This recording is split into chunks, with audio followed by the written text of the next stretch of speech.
Hello, and welcome to an overview of Chapter 3 in the Digital Marketing Essentials courseware. Today is going to be a little bit different from Chapters 1 and 2, in that I am just going to be on the Google Analytics platform walking through analytics and their importance to digital marketing. The lecture slides, they go pretty in depth into how analytics work technically, into how like data is pulled and parsed by these different programs. And honestly, the chapter of the book does a lot of the same.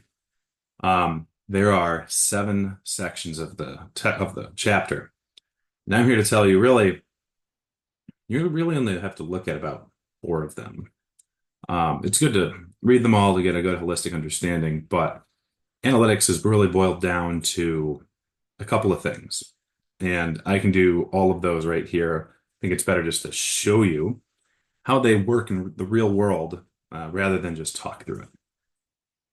So let's go ahead and begin. First off, I'm going to kind of go out of order. I'm going to kind of go backwards, or at least I'm going to start with Google Analytics. So this is Google Analytics. You've probably heard of this before. If you haven't, this is the way that about, I don't know, 3/4 of the websites that you will encounter over the course of your career measure traffic. Not only do they measure traffic to the website, they measure things that happen, versions, interactive actions, search, ad performance, all that stuff can be connected right here on Google Analytics. And about 12 months ago, in was it 2023, Google launched this latest interface. This is called GA4. It was the latest version, and it is meant to be more customizable and more based on interactions and in what they like to call engagements and events, which is the things that the activities that people take on the internet, on your website. Before, GA4 was a platform called Universal Analytics. And that was around, that had been around since like what, 2008, 2009, a long time ago. Before I started using the web, before I started using analytics like this. And it was really incredible to see when it changed. There was about an 18-month period between when you could start migrating over to GA4 and when they kind of forced you over. And it kind of turned the analytics world on its head because a lot of people just didn't know what to do. And I was one of those people. I still don't fully understand it. People who knew whose entire careers were built on universal analytics and understanding how it worked, like myself. It kind of We're thrown a curveball, even though we were given so much time to see what happened and to adjust.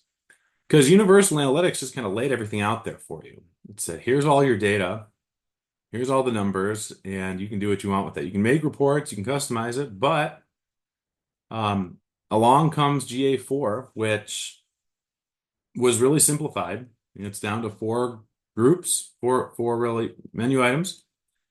And the homepage is just by default pretty basic. Now, I'm not going to do a full training of GA4 today. That's not the point. But I'm using it more as an illustration for the importance of analytics and how it pertains to this course. So in chapter 3, first section is about how analytics work. And in short, you got to connect it to your website so it can pull data and plop it onto here into the platform, into the Google GA4 interface. You can tell that it is active when you're looking here. Active users in the last 30 minutes. How many people have been on your website in the last 30 minutes? In case you're wondering, this is the Google demo account. If you want to check it out, just Google demo GA4 account. And this is actually the Google e-commerce platform where you can buy Google gear. Interesting. Many people didn't know that this was a thing, but it is. They have a couple other demo accounts. This is the one I like to use. So in the last 30 minutes, Google's had 101 people on the site. And it's based on country, but you can look at some other things. Maybe let's look at the audience, all users, non-purchasers, recently active engaged users. So this all works because I mean, to put it in short, you have to put a piece of tracking code onto your website, so into the head tag of all of your pages, so that all of the activities that people take are tracked. Now, it's easier. Back in the day, you'd have to go in manually and add a chunk of HTML to every single page. Now it's a little bit easier. Last chapter, we talked a little bit about WordPress content management system and Wix, and briefly Squarespace. All of them have plugins where you can do it pretty simply. You just connect your Google account to your Google. You just set up a Google Analytics account. You get a number. You create another account and you connect it to your site. Copy and paste. It's pretty simple. Again, we won't go over all of that, but you do have to do that. You have to connect it. It's not just magic. Even if you create a Google site, you can create a website on Google. I don't recommend it. It's not a great platform. It's good for like a first time if you're just trying to like learn the ropes of building a website or a portfolio, I suppose. But even if you have that, you still have to create a Google Analytics account and connect it to your website because Google Analytics we're not quite at that point where it just knows, oh, this is your website. I'm going to start collecting data. There is still a little bit of a manual process that needs to be done. So, I mean, that's really kind of like how it connects. But if if you do look at the chapter and you do look at it a little bit more, really, I mean, it pulls a lot of data. Every action that somebody takes on every page of your site is sent to Google, which is then sent to analytics and parsed into these different segments. For example, technically, I believe an event on your website is any interaction that a person has. So it could be a scroll, it could be a click, it could be a form fill, it could be like a hover, a lot of different things. And the interesting thing here is that GA4 is really built on the idea that what they're trying to capture more interactions to provide more accurate data. Because back in the day, Universal Analytics was not a true representation. For example, if you logged onto a website, you left your browser on, and you left, and you came back 6 hours later, is that one visit? Is that two visits? Is Google going to capture that as one 6 hour visit? Does it capture it as two separate visits where maybe you're active for 10 seconds each and you leave? I don't know. I don't know. I used to have those. I don't know the answer anymore. I forget. But GA4 has helped clean a lot of that up. And as a result, they claim that you get cleaner, more accurate analytics. So that's where we are here today. The second section is all about metrics. And I'm going to combine 2 and 3 if you're following along in the textbook. In that, hey, they'll walk through some of these numbers for you, right? There's users. They talk about the text looks at users. It looks at sessions.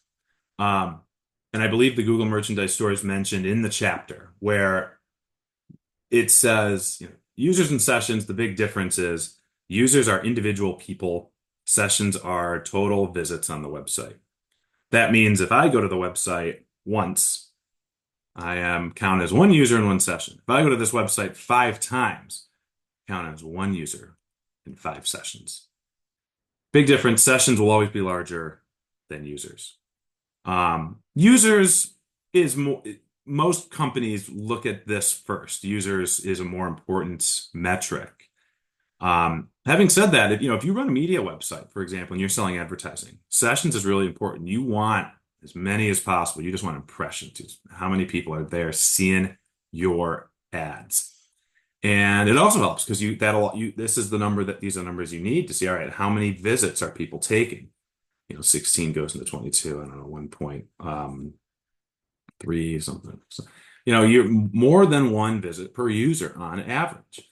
Now, obviously, that's an average. That's not an actual number. Some people probably made up hundreds, right? One person could have made 100 visits. One person could have made up A bunch of people probably only made up one visit. So, there's a lot of variance here, but at the same time, these are numbers to know. Um, Another thing to look at is the way that they have it set up here is key events and event count. Event count, as the textbook says, it's pretty much useless. Um, it's pretty much it's pretty broad. I mean, that's everything that anybody does. So, you can see like, oh, the page loads, that's an event. Um, a sale is an event. Those are not equal in terms of importance. And as the book says, this is not a reliable number. Um, I'm not sure why it's here for the demo account, but whatever. It's interesting to see. Conversions is not here, but you can easily take a look at that. You can, right, you can just search it. Conversion. Maybe not. And what you would want to see also, you can add them here. Add them here. We'll come back to that. Get rid of that. Never mind. The other thing, conversions are measured, just not here on the homepage.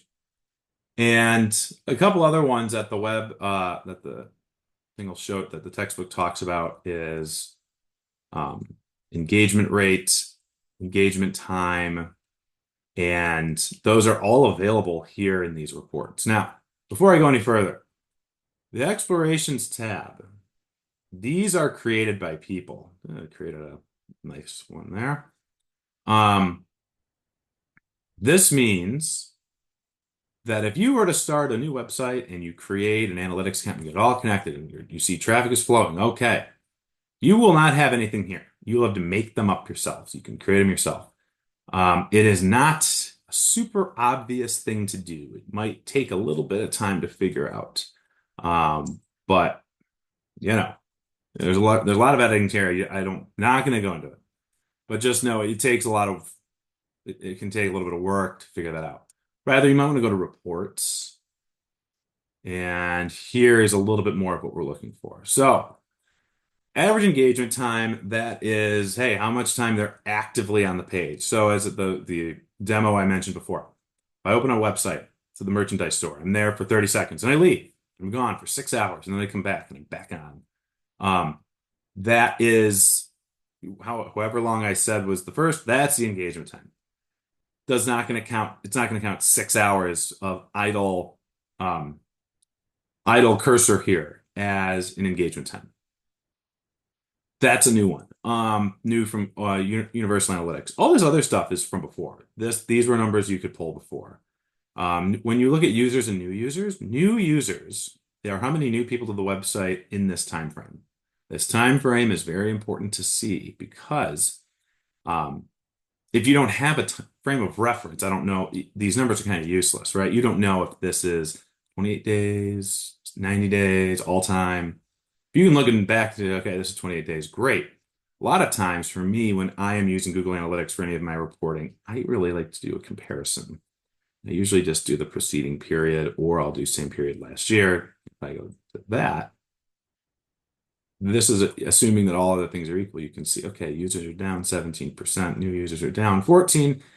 Average engagement time is down 20%, but look at that revenue increase of 20%. What does that mean, right? That is kind of where we're going to go, what the purpose of this chapter is. So you have this nice bar chart, all of that, differences. Let's keep going. If we look at revenue, that has always been measurable. Here's the other thing though, as I mentioned before, you need to set up Google Analytics if you are creating a website and if you have an e-commerce element to it.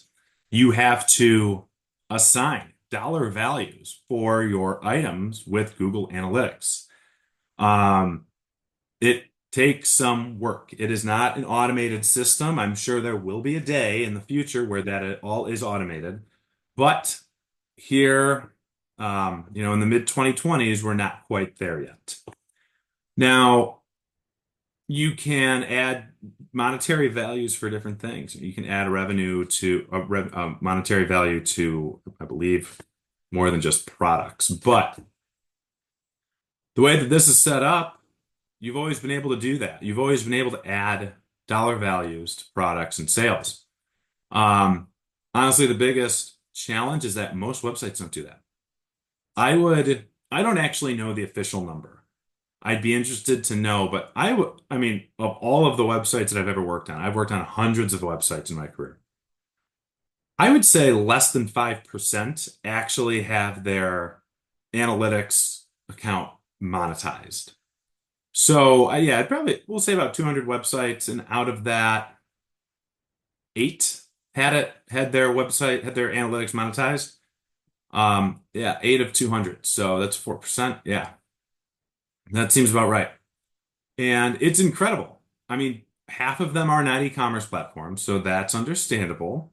More than half, I would say 60%. But of that 40% that are, how, why don't they have it monetized? I mean, for one, it's not something that is super easy or simple to do. Two, it's not something that marketing people necessarily think to do up front. You know, if you are watching this and you're involved in the digital marketing space, you'll probably have that mindset a little bit more than a seasoned marketing professional who might be your boss, who might have, been in their job for 30 years. That's not top of mind for them because it's still a fairly new phenomenon that you can measure that so quickly with analytics. But the other side of that, there is another side of the coin in that chances are they already know the sales data. It's probably measured through another form, through CRM, a CRM that they have. It might be measured through the actual like CMS that they have. So, WooCommerce that we talked about before, Shopify, they'll keep track of all those sales for you. So they have the most important number, right? It's not like they don't know how much money their website's making. The question becomes, how do you then connect it back to the performance of the website and show them all together hand in hand in tandem to show, hey, revenue is increased 20% over the last 30 days, has increased year over year over the last 30 days. All these other numbers have decreased at least 14.5%. What are some conclusions we can draw from this? And what are the new data-driven recommendations that we can make to improve the website so that this revenue number can grow even more? Because my argument looking at this would be that 20% is actually pretty small. And if we could have done more to improve the usability of the website through these KPIs, that I'll talk about in a second, our total revenue might have been up 40% rather than up 20%. That's the kind of statement and analysis you want to be able to do. I mean, I just did that on the fly, so I'm sure it could have been a little bit better. But the goal here with analytics is to be able to look at your data, looking at the performance of your website, the hub, the home of your online existence, your company's home online. And you want to be able to utilize that data to make recommendations for continuous improvements. That's the overarching goal. Now, that means establishing some KPIs. KPIs, key performance indicators. That is a huge term for this course. That is probably the most important thing. If you don't take anything else from this video, it is that, KPIs. It's the number one thing that you will see in the future in your career, in this class, in these exams. Not only understanding the definition of KPIs, but why they're important and how do you establish them. Today, in this chapter, we're really just giving an overview of KPIs. It will return in future chapters, but KPIs are in digital marketing, the main forms of measurement, main metrics, I should say, that establish, that show growth or I guess I don't want to say decreasing, shrinkage or declining loss, but it shows the health of your company online. If you want the official definition as the textbook would say, these are just the key numbers that you need to know. There's 3 to 5 of them related to the website, and this is like what you would show to your boss every 30 days at the end of every month. I've been doing analytics reports for years since about 2011, 2010, and I would always start with the KPIs and then work down and look at the other numbers. Just because you can measure everything doesn't mean you should measure everything.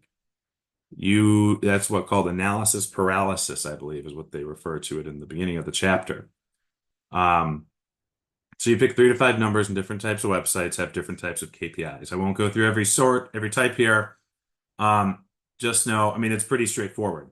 E-commerce websites are going to need some revenue-based KPIs, right? Lead generation. You're looking for, if for lead generation sites, you want to see, okay, how many people are actually converting, filling out the form?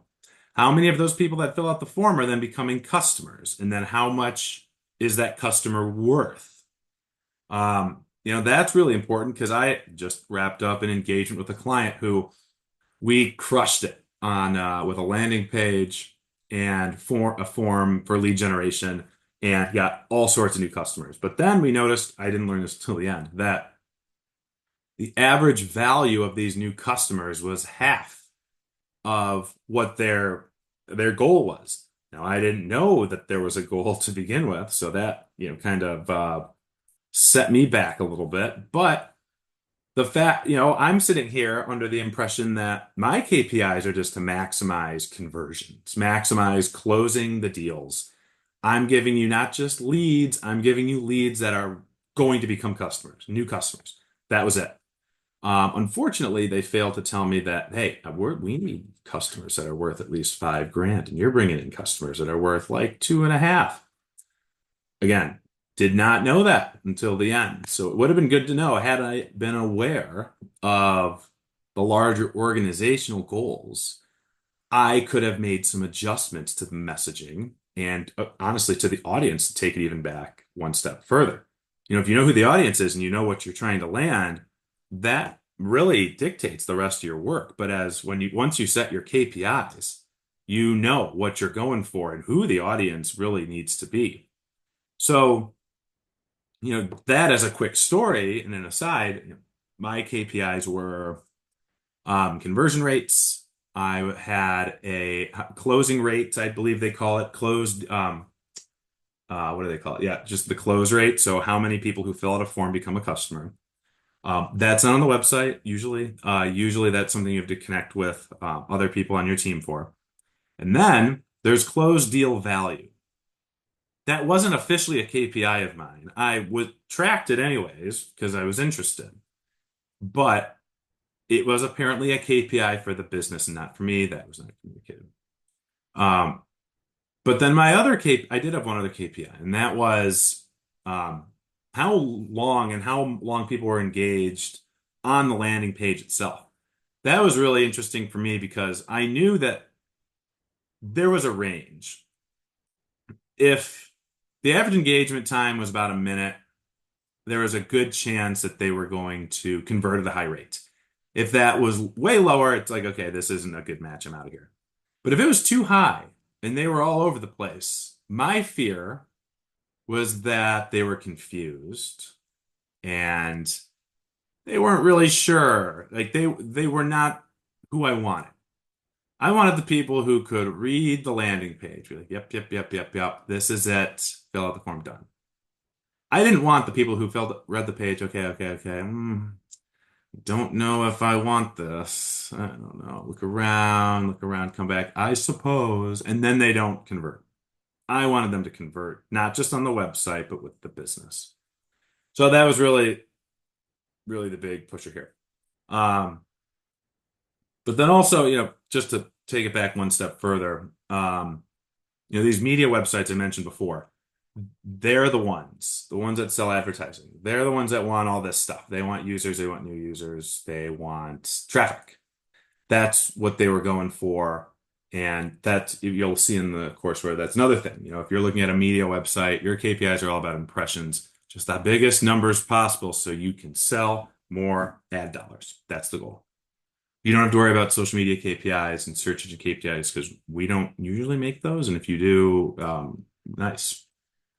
So I pretty much already talked about making better decisions with analytics, and I'll let you kind of look at that a little bit more. This is where they get into the numbers, where they get into the math, right? The conversion rates that turn into close rates that turn into revenue close. I'm not going to dig into that. If you have questions on that, please reach out to me. I'm happy to walk through that on a one-on-one. I'm not going to have those deep math questions where you have to go through all these different numbers on an exam or anything because they're all pulled automatically for you. It's good to know it manually. It's good to know how these numbers are built and like what goes into them, but it's not necessary. I mean, you can pull so many numbers out of this. But again, it all depends on what you put into it. Finally, there's attribution. The only thing I'm going to say on this is the attribution is a challenge. Um, Attribution means, in short, how do you give credit to a conversion or a sale? So up here, revenue, 155K. Where does that come from, right? A lot of times companies want to know, okay, where did they come from country-wise? And how did they get here? Direct, organic search? Did they come from another Google site? Did they come from a referral, which is another website? Organic social, which is, LinkedIn, Facebook, X, Instagram. Did they come from email marketing? Did they come from an ad on Google? People want to know that, right? And it's really hard to tell because one, it's hard. People are using multiple devices. They use their computers, they use their smartphones. Sometimes they use other people's devices. So it can be really challenging. But at the same time, um, you still want to know, right? And on one hand, more and more people are beginning to, what's the word I should say, log in on multiple devices so that their information is, captured and connected. So that helps with attribution. But on the other hand, more people are taking privacy seriously. They are using this trusty incognito mode up here, right? Incognito window or private window, whatever it is that you call it. And as a result, Google isn't going to track that as being the same as earlier. On average, it takes 7 interactions with a brand before becoming a customer. Now, can Google track all of those? Maybe. I don't know. That fifth section of the chapter goes into the attribution tools and what that means. It's my understanding that Google by default is going to measure last click attribution for the most time. In a perfect world, you would use a weighted attribution model where, let's say you heard about a company from a friend, you looked them up on Google, you went over there. Then you saw an ad for them on LinkedIn. You clicked through, or not LinkedIn, on Instagram, you clicked through, went to the website. Didn't do anything. Finally, a week later, you didn't even see anything. You decided, oh, I'm finally going to buy that thing. You type in the website yourself, go there and buy it, right? You visited the website from search, you visited the website from social, and you visited the website by directly typing in the URL. What channel gets the credit for your purchase? I don't, there's no right or wrong answer. It's just about understanding how it is that it's being measured so that you can accurately go back and say, hey, I got, we got all this money, but it's really a function of our ads or our email marketing or our, organic search. Man, let's put more money into SEO, things like that. This is all to say, attribution tools are difficult. You really measuring the effect of advertising, you really have to be careful and you have to run kind of these experiments. They're hard to do. And we're not at the point. This is week one. This is not the time to go into that. Just know eventually we will get into this at the point where we are better understanding how acquisition works and its impact on the larger idea of analytics is you want analytics to give you more information into your business and how it runs, not confuse you more. And the lack of information and the lack of ability to attribute a lot of these sales, especially on e-commerce platforms like the Google Merchandise Store, does make it more confusing. For now, you just want to stick with your KPIs Stick with the numbers that you can trust, that you know are accurate and active, and be able to make some good data-driven decisions from those. That is the goal of analytics, and it's something that we'll revisit in many chapters moving forward. This isn't something that's never going to be touched again, but I did like using Google Analytics for this exercise because it is important just to understand like how a lot of people use it today. So that's it for the analytics chapter. Sorry, I didn't show any notes, didn't show any slides, didn't show anything from the textbook or even my face. But that's kind of the idea here with analytics is it's kind of a faceless world, and you definitely will want to spend a little bit of time on it eventually. But for now, this is just a broad overview. Understand those KPIs, understand what Google Analytics is, and the fact that you've got to connect it. Does not just automatically appear.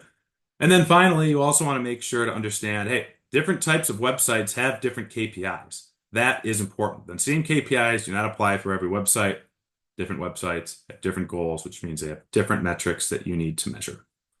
That's it for today. Again, this is one of the more confusing chapters, so as always, feel free to reach out with any questions.